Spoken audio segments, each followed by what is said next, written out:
श्रीमन्महागणाधिपतये नमः। श्री सरस्वत्यै नमः। श्री गुरुभ्यो नमः।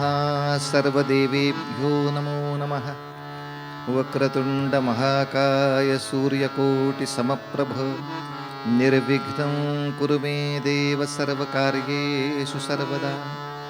गुरुर्ब्रह्मा गुरुर्विष्णुः गुरुर्देवो महेश्वरः गुरुः साक्षात् परब्रह्म तस्मै श्री गुरवे नमः।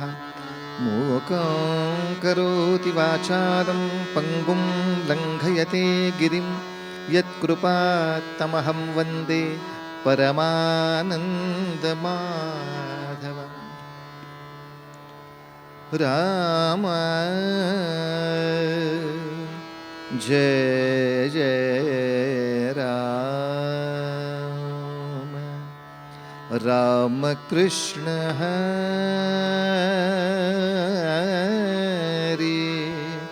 जय जय राम।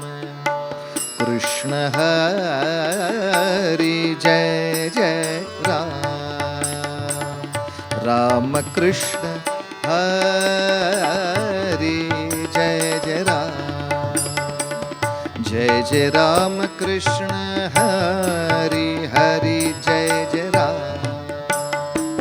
जय जय राम कृष्ण हरि हरि जय जय राम।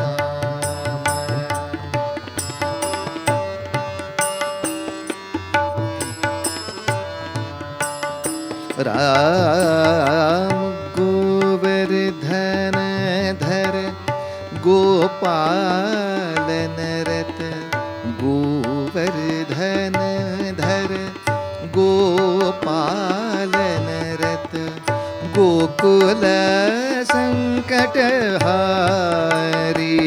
राम गोकुल संकट हारी जय जय राम।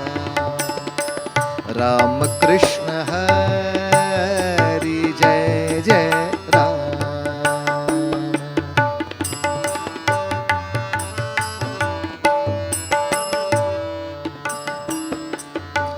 शरणागत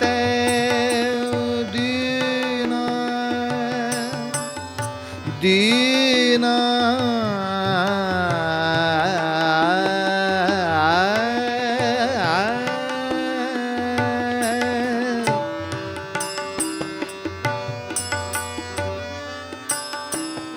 दीना दीना दीना दीना शरणागत शरणागत शरणागत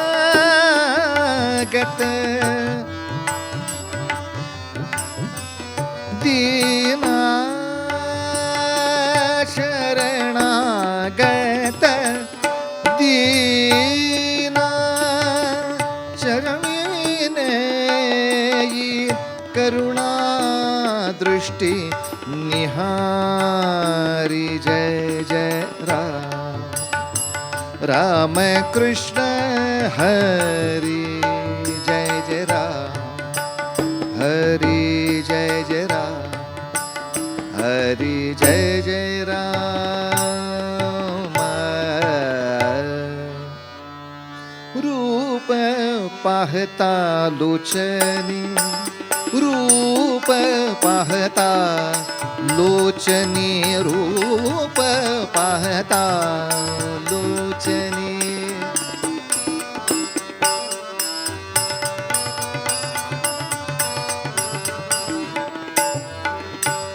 सुख झाले हो सुख झाले हो सुख झाले हो साजणी तो हा विठ्ठल बरवा तो हा विठ्ठल बरवा तो हा विठ्ठल बरवा.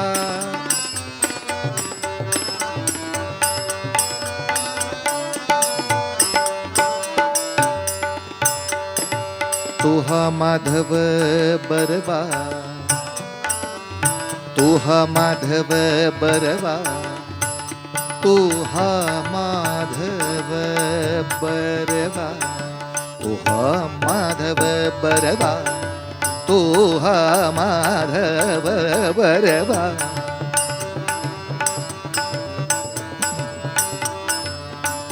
बहुत सुकृताची जोडी, बहुत सुकृताची जोडी, म्हणून विठ्ठली आवडी आवडी आवडी. तो हा विठ्ठल बरवा.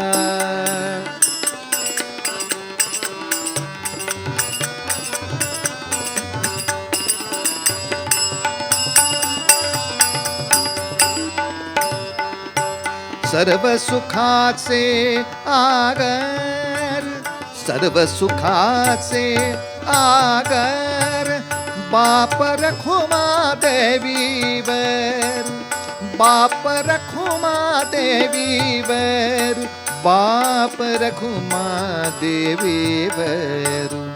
तो हा विठ्ठल बरवा, तो हा विठ्ठल बरवा, तो हा विठ्ठल बरवा, विठ्ठल बरवा बरवा. रघुपती राघव राजा राम, पतित पावन सीताराम. रघुपती राघव राजा राम, पतित पावन सीताराम. रघुपती राघव राजा राम, पतित पावन सीताराम.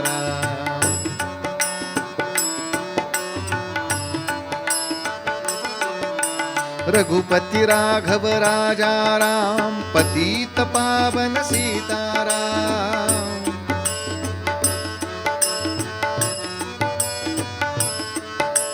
रघुपती राघव राजा राम, पतित पावन सीताराम.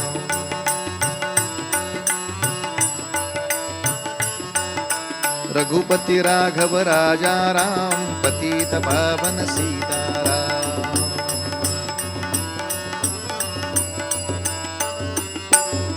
राजाधिराज रामचंद्र महाराज की जय. पुंडलीक वरदाहार विठ्ठल श्री ज्ञानदेव तुकाराम. पंढरीनाथ भगवान की जय. भारत माता की जय. आर्य सनातन वैदिक हिंदू धर्म की जय. छत्रपति शिवाजी महाराज की जय. जय जय रघुवीर समर्थ मंगलमूर्ती मोरया.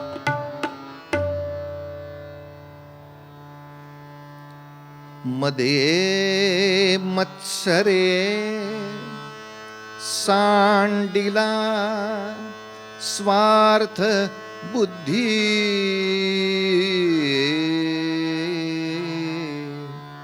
मदे मत्सरे सांडिला स्वार्थ बुद्धी. मदे मत्सरे सांडिला स्वार्थ बुद्धी. प्रपंचिक नाही जयाते उपाधी. प्रपंचिक नाही जयाते उपाधी. सदा बोलणे नम्र वाचा सुवाचा. सदा बोलणे नम्र वाचा सुवाचा. सदा बोलणे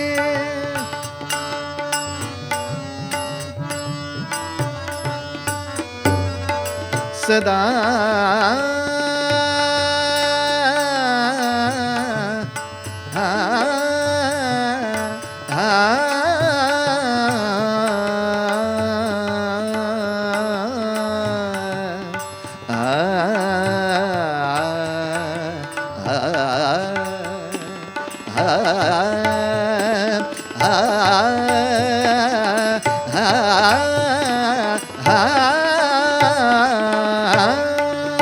बोलणे नम्र वाचा सुवाचा जगी धन्य तो दास सर्वोत्तमाचा जगी धन्य तो दास सर्वोत्तमाचा जगी धन्य तो दास सर्वोत्तमा. जय जय रघुवीर समर्थ. या मनोबोधामधल्या काही संकल्पना समजण्यासाठी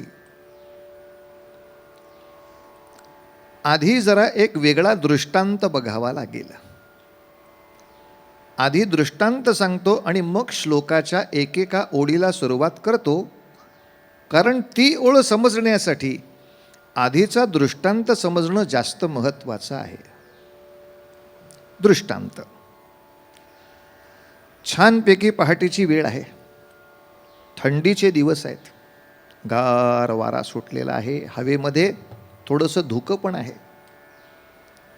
एक छान छोट्या छोट्या छोट्या बैठ्या घरांची अशी कॉलनी आहे, वसाहत. त्याच्यामध्ये एक आजोबा स्वेटर घालून, कानटोपी घालून, मफलर घालून गच्चीमध्ये बसलेत, अंधुक प्रकाशात पेपर वाचायचा प्रयत्न करतायत. आता ही पहाटेची वेळ म्हणजे अनेक फिरते विक्रेते ते येत जातात. आणि मग असाच एक फिरस्ता विक्रेता त्या रस्त्याने जाता जाता त्यांनी पाहिलं, अरेच्या, बंगला चांगला आहे, म्हणजे सधन माणूस आहे, फार काही वय वाटत नाही आहे, ते जमण्यातलं आहे. त्यांनी खालनच खूण केली, आजोबा. त्यांनी पण हास्यमुखाने पाहिलं, काय विशेष, येऊ का, या. मग तो विक्रेता आला आणि त्यांनी त्याच्या सगळ्या प्रोडक्ट्सची माहिती सांगितली, की त्याच्याकडे असणारं तेल हे केसांसाठी किती उपयुक्त. म्हणजे अगदी काय म्हणतात, केस गळती झाली असेल, केस झडले असतील, तरी सुद्धा या तेलाच्या वापराने त्याला पुनरुज्जीवितता प्राप्त होऊ शकते. मग त्यात काय काय केमिकल्स आहेत, काय काय औषध आहेत, कोणी कोणी वापरलं आहे, कोणाचे रिपोर्ट्स, सगळं दाखवलं. आजोबा पण खूप आनंदाने सगळं ऐकत होते. छान छान. आणि हे सगळं झाल्यानंतर तो म्हणाला, या तेलाची एखादी बाटली घ्याल ना, माझा एवढा वेळ घालवलाय मी. आणि मग आजोबा म्हणाले, घेतली असती रे, घेतली असती, पैसे नाहीत अशी काही अवस्था नाही, पण तुझ्यापासून काय लपवायचं, म्हणून आजोबांनी कानटोपी काढली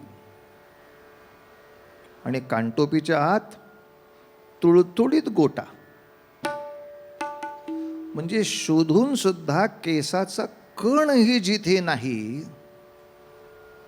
आता यांना केसाला उपयोगी तेलाचं मी इतका वेळ प्रवचन केलं, काय उपयोग आहे.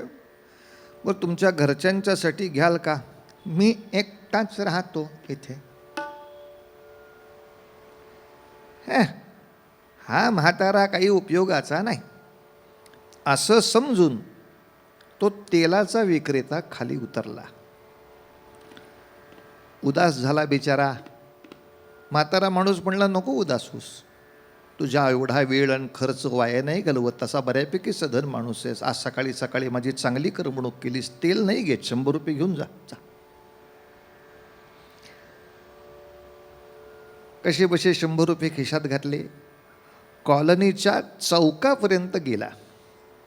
तिथे त्या विक्रेत्याला त्याचा मित्र भेटला. तो मित्र पण असाच विक्रेता होता. या मित्रांनी त्याला विचारलं, काय रे पठ्या, काय विकायला चाललायस? मी लेटेस्ट कंगवे कसे आलेत याची ओळख करून देतोय आणि विकतोय. यांनी सांगितलं, बाकी सगळीकडे जा, त्या गच्चीत जाऊ नको. त्याच्या डोक्याला केसाचं टिबूक नाही. त्याला कंगवे काय विकणार आहेस तू? माझ्या औषधी तेलाचा तिथं काही उपयोग नाही, इतका गुळगुळीत विमानतळ आहे, तू काय तिकडे जाऊ नको. बरं झालं सांगितलंस, माझा वेळ उगाच फुकट वाया जायचा. त्यांनी होऊन ठरवलं या म्हाताऱ्याकडे जायचं नाही. कोणी ठरवलं? कंगवेवाल्याने. जरा दोघं जण असेच पुढे गेले. त्यांची एक मैत्रीण भेटली. अगं काय ग ठके, तू कुठे इथं फिरतीयस? मी पण अशीच काही ना काही विक्री करण्यासाठी. तू काही विकतीयस? स्पेशल महिला प्रॉडक्ट. अलीकडे महिलाच का, पुरुषांना सुद्धा हे चालतं का? म्हणजे वेगवेगळ्या हेअरस्टाईल करायच्या असतील ना, तर कोणकोणत्या पिना वापरायच्या, त्या कशा वापरायच्या, मी त्याचं प्रॅक्टिकल करून दाखवते. आणि अलीकडे नुसत्या मुलीच नाही, मुलंसुद्धा चित्रविचित्र हेअरस्टाईली करतात. काय वेगवेगळे रंग लावतात रंगपंचमीचे, ते काही का करेनात. माझ्या पिना विकल्या जातात न, उत्तम. माझी मैत्रिणी, तू काम कर, पण सांगतो त्या गच्चीतल्या म्हाताऱ्याकडे जाऊ नको. एक तर त्याच्याकडे तो एकटाच आहे, कोणी महिला वर्ग नाहीच. ब तो हेअरस्टाईल करतच नाही, हेअरच नाही, स्टाईलच करत नाही. तुझा वेळ कशाला वाया घालवतेस? बस, दृष्टांत संपला. त्या दोघांनी ठरवलं आपण म्हाताऱ्याकडे जायचं नाही. असा दृष्टांत संपला. आता या दृष्टांताचा या श्लोकाशी काय संबंध? या तिघांना माझ्याकडे येऊ नका असं म्हातारा म्हटला का? म्हातारा या तिघांची काही बोललाच नाही. याच तिघांनी ठरवलं की याच्याकडे जायचं नाही. तसं समर्थ सांगतात, भगवंताचा दास कसा असावा? मदे मत्सरे सांडिला स्वार्थ बुद्धी. मद आणि मत्सर हे दोघं विक्रेते आपलं प्रॉडक्ट विकायला आलेले, आणि त्यांची मैत्रीण ती स्वार्थबुद्धी. या तिघांनी त्याला सोडला पाहिजे. तो नाही सांगते तुम्ही या का राहा. या तिघांनीच आपसात चौकातच गप्पा मारल्या पाहिजेत. मद समजा मत्सराला भेटला, जाऊ कधी आजोबाकडं, काही उपयोग नाही, तुझा टिकाव लागायचा नाही. मग ती स्वार्थबुद्धी समजा टिवटिव करायला लागली तर, अरे मी बघते, काही उपयोग नाही. आणि परस्पर मद मत्सर आणि स्वार्थबुद्धीनंच ठरवावं की याच्याकडं जाऊ नये, कारण याच्यावर आपला काही परिणामच होण्यासारखं नाही, याच्याकडे विकण्यासारखं आपल्याकडं काही नाही. असं मदे मत्सरे सांडिला. यानी नाही मद मत्सर सांडला, मद मत्सराने याला सांडला. त्या स्वार्थबुद्धीनं याला टाकून दिला. नको, अगं किती ह्याच्या उरावर बसले तरी स्वार्थीपणा करतच नाही ना हा पठ्या. असा मदे मत्सरे सांडिला. इथे सांडिला हा शब्द द्रव पदार्थाच्या पद्धतीनं वापरायचा नाही. सांडिला म्हणजे ते सोडला, त्याचा नाद सोडून दिला, ह्याच्या नादी लागू नये. काय मौज आहे पहा. मद या शब्दाचा अर्थ ताठा, अहंकार. आम्हाला कशा कशाचा असतो? यादी काढायला बसलात तर पुढच्या गणपतीला संपेल. कोणत्याही एवढ्या एवढ्याशा गोष्टीचा मला अहंकार असतो आणि तो दुखावला तर केवढा राग येतो. त्या मदानी म्हणजे त्या अहंकाराने ठरवावं की याच्याकडे जाऊच नाही, काही उपयोग नाही. मत्सर मेल्याचं वाईट होऊ दे, मेल्याचं वाटोळ होऊ दे, असं जे आतमध्ये कुरतडणारं एक प्रकरण त्याने सुद्धा ठरवावं ह्याच्या आत जाऊन उपयोगाचंच नाही. आपण बदलू पण हा बदलायचा नाही. आणि स्वार्थबुद्धी तिनं आपण होऊनच याला सोडला, असा माझा दास असावा. मध्ये मत्सरे सांडिला स्वार्थ बुद्धी. आणि पुढे समर्थ म्हणतात प्रपंचिक नाही जया ते उपाधी. प्रपंच हा प्रत्येकाला करावाच लागतो. जवळजवळ काही संन्यासी आणि ब्रह्मचारी एवढा वर्ग सोडला तर बहुतांशी 80% समाज हा यथातथा प्रपंच करतच असतो. हा प्रपंच करीत असताना समर्थांची इच्छा इतकीच आहे, तू त्या प्रपंचाला कर छान, चिकटून बसू नको.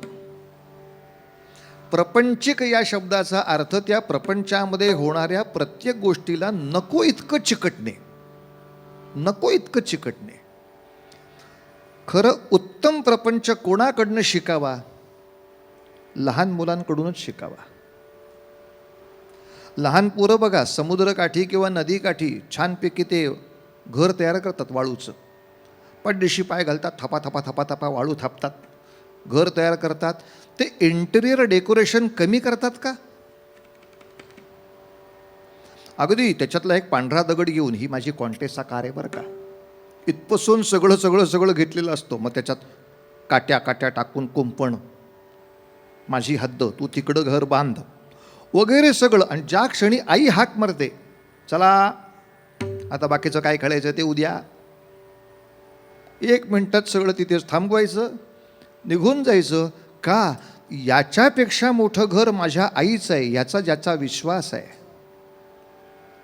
याच्यापेक्षा सुखाचं तिथे आहे, याच्यावर ज्याचा दृढ विश्वास आहे, त्या लेकराकडनं शिकावं. हो बरं, हे काहीतरी का होईना सोडून जायचंच आहे म्हणून आहे अशी धर्मशाळा ठेवू असं करतो का? तो अतिशय सूक्ष्मतेनं त्याला रंगवायचा प्रयत्न करतो, मात्र त्याच्यात इतका चिकटत नाही. त्यांच्याकडनं शिकण्यासारखं आहे. समर्थ तर शिकवतात आहेतच, पण समर्थांचे आधुनिक अवतार म्हणून ज्यांना म्हणतात असे नामयोगी ब्रह्मचैतन्य गोंदावलेकर महाराज, ते सुद्धा आपल्या उपदेशामध्ये सांगतात, आचार संयमान संयमाने, आचार संयमा दिन दिंदा धात चालेल. आचार संयमाने हो, आचार संयमाने युक्त असा नीती धर्म पाळावा, युक्त असा नीती धर्म पाळावा. हाची सुबोध गुरुचा, हाची सुबोध गुरुचा, गुरुचा हाची सुबोध गुरुचा. खेळा ऐसा प्रपंच मानावा, मानावा खेळा ऐसा प्रपंच मानावा, मानावा मानावा. राजाधिराज रामचंद्र भगवान की जय. नामयोगी ब्रह्मचैतन्य महाराज की जय. आचार संयमाने युक्त असा नीती धर्म पाळावा, पण हाची सुबोध गुरुचा, खेळायचा प्रपंच मानावा. प्रपंच करणं वाईट नाही, पण त्याला इतकं नको इतकं चिकटल्यामुळे अशा माणसाला सतत उपाधी मिळते प्रापंचिक. प्रपंचिक नाही जया ते उपाधी. प्रपंचिक म्हणजे शब्दाचा अर्थ हाच. आपण अगदी त्याला प्रभू रामचंद्रांच्या देवघरातली आरास जरी दाखवली, काय प्रभू रामचंद्रांच्या रामनवमीच्या त्या उत्सवाला आरास केली आहे बघ, अरे मागच्या कमानीला काय रंग दिलेत बघ, हा त्या रंगाच्या साधर्म्याने रामप्रभूंची मूर्ती कशी सुंदर दिसतीये बघ, कुठले रामन कुठली कमान. ती कमान बघितली आणि त्याच्यावरचा रंग बघितल्याबरोबर तो पहिल्यांदा तुम्हाला हेच सांगतो, मागच्या पाडव्याला हिला साडी ह्याच रंगाची आणली होती. अरे माझा विषय काय चाललाय, मी तुला रामाचं रूप दाखवतोय, तो त्या रंगाकडं बघून बायकोच्या साडीचं चिंतन करतोय. प्रपंचिक तो प्रत्येक क्षणाला फक्त त्याच्याशीच चिकटला आहे, तो परमार्थाशी चिकटतच नाही. असं असू नये, प्रपंच करू नये असं नव्हे, प्रपंच करावा नेटका, असा जो समर्थांचा त्यामागचा उपदेश आहे. त्यामुळे प्रपंचिक नाही जया ते उपाधीन, शेवटची आस्य लक्षण सदा बोलणे नम्र वाचा सुवाचा. म्हणजे महाराज हे दोन शब्द एकदम का घातले, नम्र वाचा सुवाचा, हा काय प्रकार आहे? तर नम्र वाचा आणि सुवाचा हे दोनही आवश्यक आहे. उदाहरणार्थ आपल्याला ह्यातला फरक कळला, मी कीर्तनाला जाणार आहे, तुम्हाला यायचं तर या, ते तर बसा, असं सांगणं, आणि मी कीर्तनाला जाणार आहे, आपल्याला जमलं तर या, नाही तर थांबा मी जाऊन येतो, हे सांगणं म्हणजे नम्रपणे सांगणं. इतकं आपल्याला कळलं. मगाचं सांगणं म्हणजे उगाच रागावून सांगणं. आत्ता मी सांगितलं ते काय, मी जाऊन येतो कीर्तनाला, जमलं तर या, तर राहा, नम्रपणे सांगणं. पण कसं आहे, असं नम्र स्वरात वाईट बोलता येतं ना, म्हणजे स्वर नम्र आहे, मटेरियल काय आहे अफळे. अगदी मनापासून इतकं तुम्ही सुंदर कीर्तन करता बघा, इतकं सुंदर, इतकं अशा उर्मी येतात बघा, अशा आनंदाची. अगदी असं वाटतं की तुमचा घसा जर एकदा कायमचा बसला ना, तर कसा तुम्हाला यातना वगैरे होतील, म्हणजे त्या कल्पनेसुद्धा मला त्रास होतो कित्येक वेळेला. आणि एकदा तुमचा घसा बसला, कीर्तनच बंद पडलं, भिकेचीच वेळ आली समजा घरात, अरे मेलिया नम्र वाचा आहे, हे काय सुवाचा आहे होय रे, सगळं नको तेच सगळं. म्हणजे अगदी शेरभर तांदुळासाठी शेजारच्या माणसाकडे शेवटी मागायचीच वेळ आली. मागणार तरी कसा, आवाज बसलाय ना, तुला काय एवढी चिंता आहे. इथे नम्र वाचा आहे, सुवाचा नाही आहे.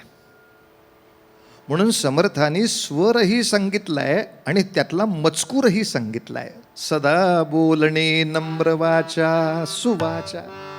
आणि हे सुवाचा पाहिजे, यासाठी नामदेव महाराजांनी आपल्याला ते बंधन घातलंय की नम्रच बोलायचं, पण कसं बोलू ऐसे बोल, बोलू बोलू ऐसे बोले, बोले बोलू ऐसे बोले, जेणे बोले विठ्ठल डोले, जेणे बोले विठ्ठल डोले, जेणे बोले विठ्ठल डोले. प्रेम सर्वांगाचे ठाई, प्रेम सर्वांगाचे ठाई, वाचे विठ्ठल रखुमाई हो, बोलू ऐसे बोले, बोले बोलू ऐसे बोले, बोले बोलू ऐसे बोले.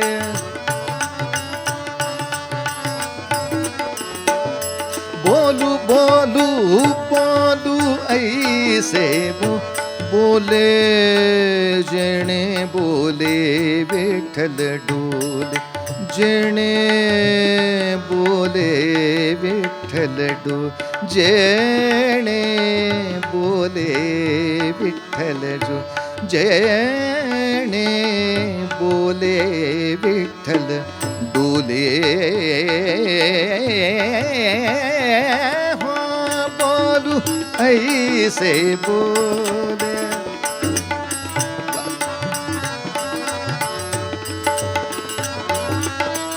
बोलू ऐसे बोले. पंढरीनाथ भगवान की जय. सदा बोलणे नम्र वाचा सुवाचा. आणि याच्या मागचा सदा शब्द महत्वाचा. आपलं काम असेल तेव्हा नम्र वाचा, आणि आपलं काम संपलं की मग असो पांडुरंग हरी वासुदेव हरी असं नाही. समर्थांचा या गोष्टीवर भर आहे. मात्र एक गोष्टीचा निर्णय केला पाहिजे, मग संपलं पाहिजे. हे समर्थ जरी असं म्हणत असतील की सदा बोलणे नम्र वाचा, पण तरीसुद्धा ज्ञानोबांनी, नामदेवांनी, जनाबाईंनी, गुरुबांनी, सावतोबांनी, तुकोबांनी, नाथांनी अनेक वेळेला कडक भाषा वापरलेली आहे, नम्र वाचा नाही. अनेक ठिकाणी वापरली आहे, अनेक प्रसंगात वापरली आहे. मग आता हा नियम कसा लावायचा? म्हणून इथे सदा या शब्दाचा अर्थ अगदी शेवटच्या पर्यायापर्यंत असा घ्यायचा. जेव्हा आता पर्याय शिल्लकच नाही अशा वेळेला थोड्या कडक शब्दांचा अवलंब केला तर तो दोष नाही. पण तो दोष केव्हा नाही? जेव्हा शेवटच्या क्षणापर्यंत मी प्रयत्न केला आहे तर तो पुढचा दोष नाही.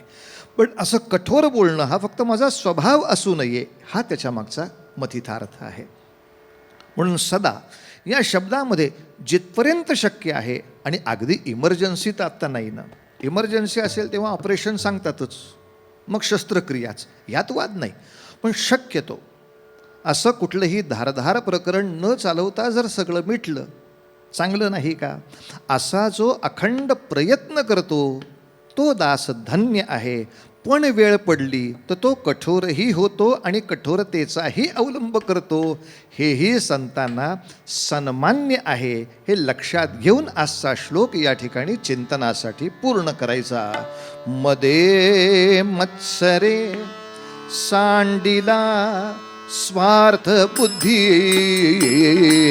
मदे मत्सरे सांडिला स्वार्थ बुद्धी. मदे मत्सरे सांडिला प्रपंचिक नाही जया ते उपाधी. प्रपंचिक नाही जया ते उपाधी. सदा बोलणे नम्र वाचा सुवाचा. सदा बोलणे नम्र वाचा सुवाचा. जगी धन्य तो दास सर्वोत्तमाचा. जगी धन्य तो दास सर्वोत्तमाचा. सर्वोत्तमाचा. सर्वोत्तमाचा. जय जय रघुवीर समर्थ. परंपरेप्रमाणे थोडा वेळ भजन करूया, मग चरित्र भागाचा आनंद घेऊ. रघुपती राघव राजा राम पतित पावन सीताराम.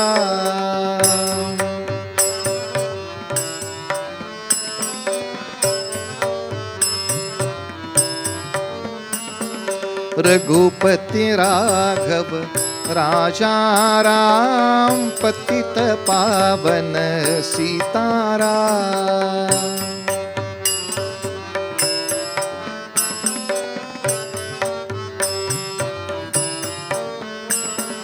रघुपति राघव राजा राम पतित पावन सीताराम.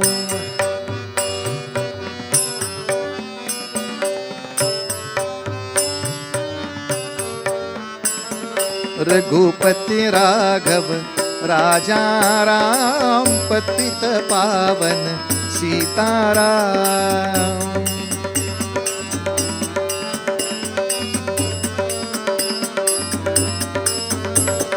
रघुपति राघव राजा राम पतित पावन सीताराम।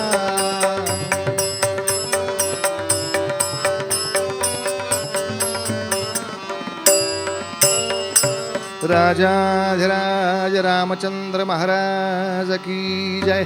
सर्वांनी म्हणा हरे राम राम राम हरे हरे, हरे कृष्ण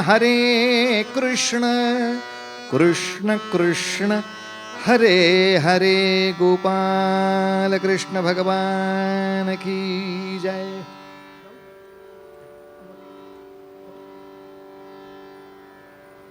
15 ऑगस्ट 1947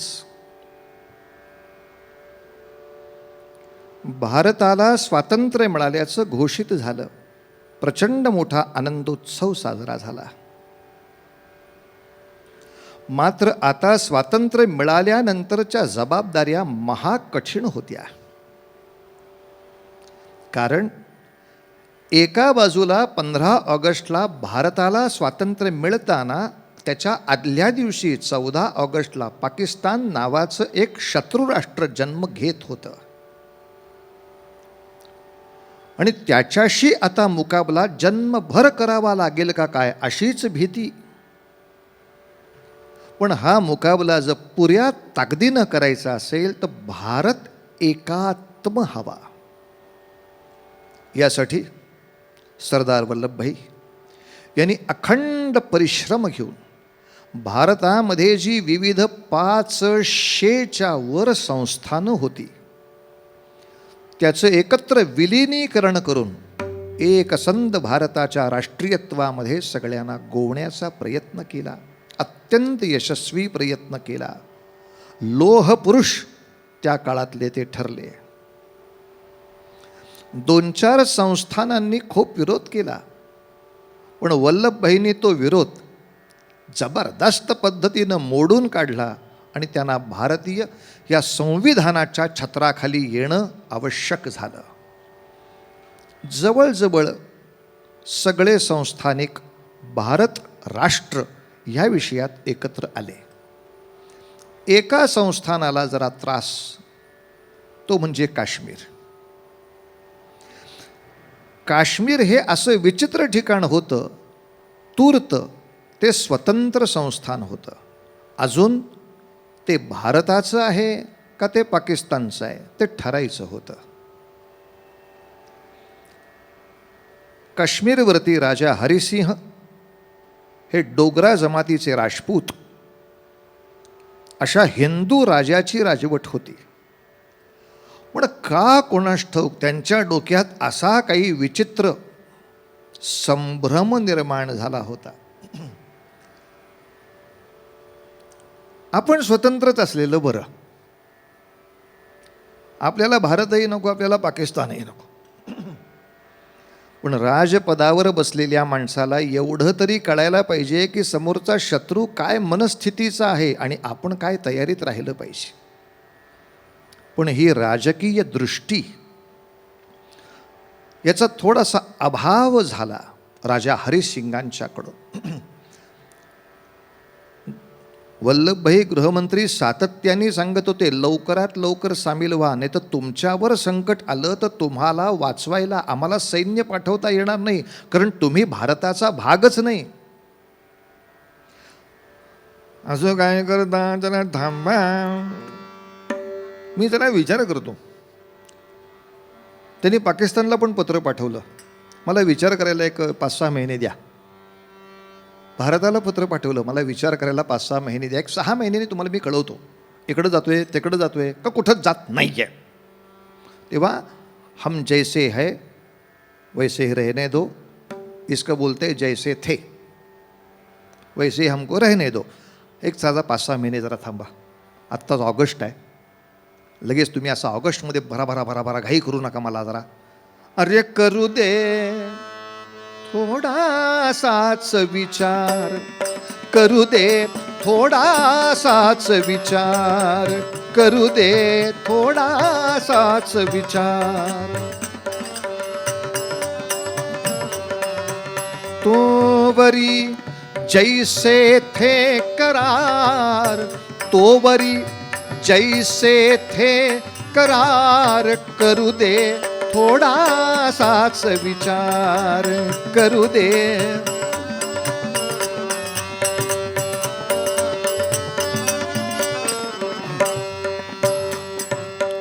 रजपुत वंशी रजपुत देशी, जात डोगरा हरिसिंहाशी, पाकिस्तानी करतील सरशी, पाकिस्तानी करतील सरशी, काश्मीरचा अपहार तरी करू दे, थोडासाच विचार करू दे, थोडासाच विचार करू दे, थोडासाच विचार. हरिसिंगांनी फार वेळ घालवला, कारण ते 6 महिने थांबा म्हटले. भारत थांबायला तयार होता, पाकिस्तान थांबायला तयार नाही. त्यांचा उतावळेपणा आणि विचित्र हिंसकपणा याचा इतकी वर्ष अनुभव असताना सुद्धा हरिसिंगांनी हा वेडेपणा करावा, हाच आश्चर्याचा विषय आहे. अर्थात यासाठी अवघ्या 47 याच इसवी सनामध्ये 15 ऑगस्टचा हा आपला स्वातंत्र्य दिनाचा समारंभ झाल्याच लगेचच 2 महिन्यामध्ये जो पाकिस्तानी हल्ला झाला, त्याच्यामध्ये ज्या अनेक भारतीय नरवीरांनी आपलं शौर्य गाजवलं, हौतात्म्य दिलं, यापैकी अनेकांची नावं खूप मोठमोठी आहेत. सोमनाथ शर्मा हे नाव खूप मोठं आहे. ते भारताचे पहिले परमवीर चक्र विजेते आहेत. मी आज त्यांच्या चरित्राकडे फारसं जात नाही आहे. याचं कारण, आता यूट्यूबच्या माध्यमातून आपण सगळे इतके ज्ञानी झाला आहात की सोमनाथ शर्मा म्हणजे मेजर सोमनाथ शर्मा, भारताचे पहिले परमवीर चक्र विजेते अधिकारी, या विषयावर माझी 2-3 ठिकाणी झालेली कीर्तनं यूट्यूबवर आहेत. तेव्हा उगाच लोकांना वाटायला नको, एकच आख्यान सारखं लावून आपली वेळ मारून नेतात, दुसरं येताय कुठे, गडबड नको. काय आहे, निंदकाचे घर असावे शेजारी. अशा सगळ्यांचा विचार करून मी फार पूर्वी भारताच्या सैन्य दलातले पहिले परमवीर चक्र विजेते लष्करी अधिकारी यांच्याबद्दल बोललो होतो. तर आता या आपल्या सगळ्या मालिकेमध्ये अशीच 5 वेगवेगळी युद्ध जर विचारात घ्यायची आहेत, तर जरा वेगळा विचार असा केला की याच परमवीर चक्राचे महाराष्ट्रातले पहिले मानकरी कोण. पदक हेच, पण वीर महाराष्ट्रातले. याचे पहिले मराठी मुलखातले लष्करातले असे अधिकारी ते कोण, याच्यावरती म्हणलं आपण जरा आता लक्ष ठेवू. आणि म्हणून आज कथा वेगळी आहे. कथा अशी विचित्र आहे महाराज.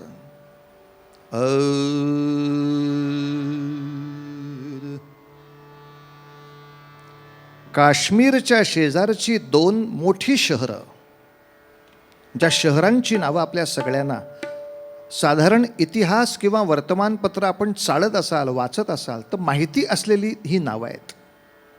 सातत्याने आत्तापर्यंत म्हणजे 47 पासून आत्तापर्यंत अनेक वेळाला या गावांवर हल्ले झालेच आहेत.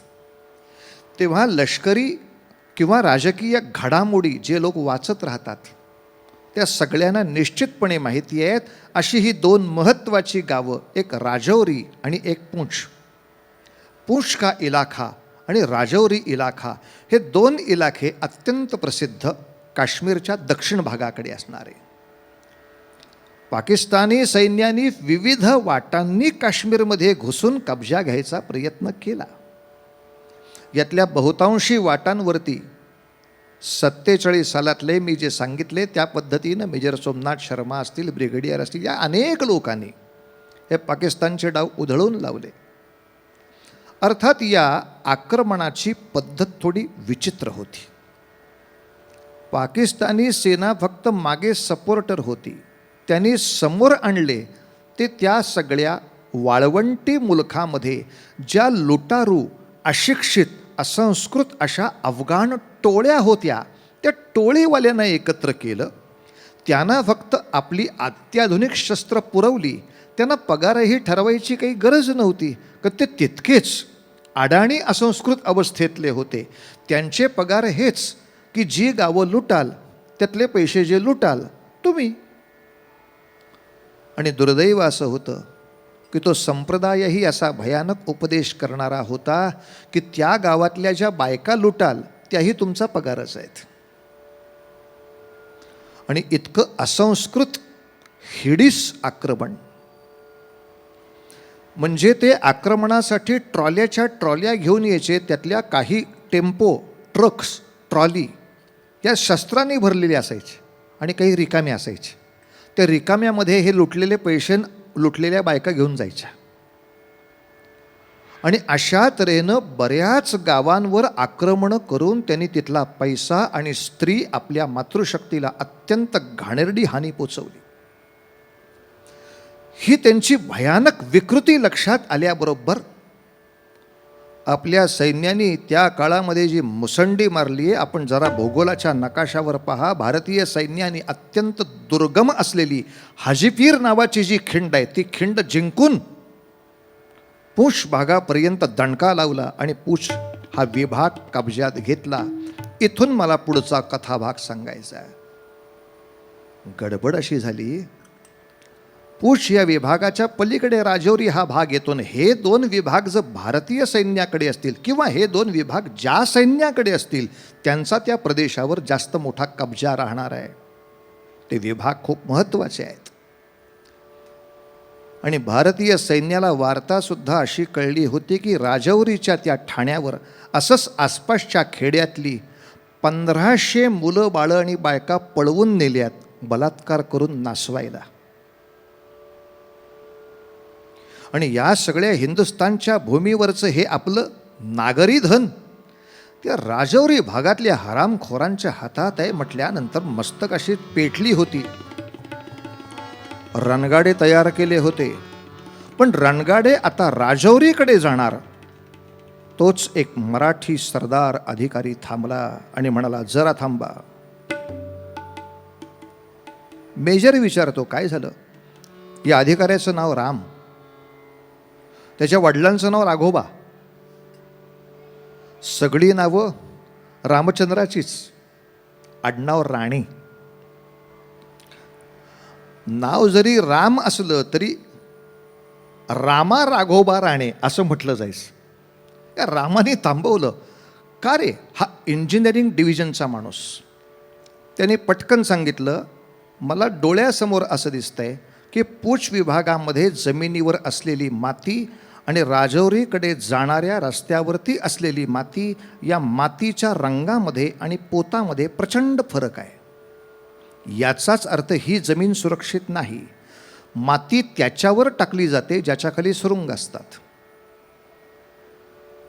ही माती ह्या मातीसारखी नाही, म्हणजे ही टाकलेली माती आहे. आणि याच्यावरनं जर आपण आपले रणगाडे नेत राहिलो तर आतल्या सुरुंगाचे स्फोट होऊन रणगाडेही जातील आणि सैनिकही जातील, आपला काहीच कार्यभाग साधणार नाही. अरे पण किती बॉम्ब आणि किती इथे सुरुंग असतील, कोणी सांगावं? मी इंजिनिअरिंग डिव्हिजनमध्ये हे शिकलेलो आहे. मातीला हात लावल्यावर राण्यांना लक्षात आलं की माती भुसभुशीत आहे. ही 2 दिवसापूर्वीच टाकलेली आहे. त्याच्यावर अजून पाऊस पाणी पडलेलं नसल्यामुळे ती पक्की झालेली नाही. अर्थात त्याचा फायदाही असा आहे की ती पटकन उकरून मला सुरुंग सापडायची शक्यता आहे. आणि दुसरा तोटा असा आहे की ते भुसभुशीत असल्यामुळं चुकून त्याच्यावरच वजन पडायची दाट शक्यता आहे. पण इतकं असून सुद्धा मी प्लॅन असा देतो. मेजर साहेबांना त्यांनी सांगितलं. मेजर साहेब म्हटले, अवघड रे रामा, हे कसं रे करायचं? बॉम्ब कुणी काढावे, बॉम्ब कुणी, बॉम्ब कुणी काढावे, कुणी काढावे सुरुंग हे असले. ऐशा वेळी पहा रामाचे शौर्य काय ते उसळे. रामा रामा रामा हरे हरे रामा रामा रामा रामा हरे हरे रामा रामा रामा रामा सीतापते रामा रामा रामा रामा रघोत्तमा रामा रामा रामा रामा हरे हरे रामा. रे कोणी बॉम्ब काढायचे, कोणी सुरुंग काढायचे? रामा राघव राणे सांगतात, काळजी करू नका, मला फक्त एक रणगाडा द्या. या रणगाड्याच्या खाली मी स्वतःला बांधून घेणार आहे.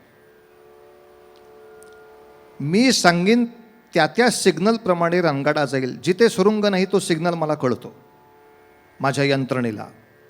तिथून तिथून रणगाडा जाईल. पण राजौरीमध्ये जे नालायक लोक बसले त्यांना दिसेल की कुठला तरी रणगाडा पुढे येतोय.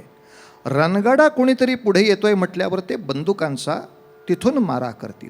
त्याला फक्त प्रत्युत्तर म्हणून तुम्ही इकडून बंदुकांचे मारे करा, पण पुढे कोणी येऊ नका जोपर्यंत मी सिग्नल देत नाही तोपर्यंत.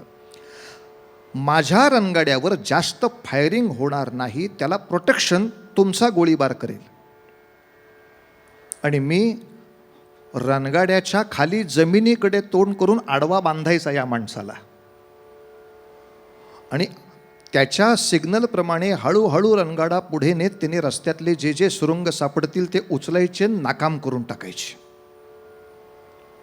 अरे माणसा, ज्या सुरुंगाचा स्फोट झाला तर वरचा लोखंडी रणगाडा तुटून चिंध्या होतात.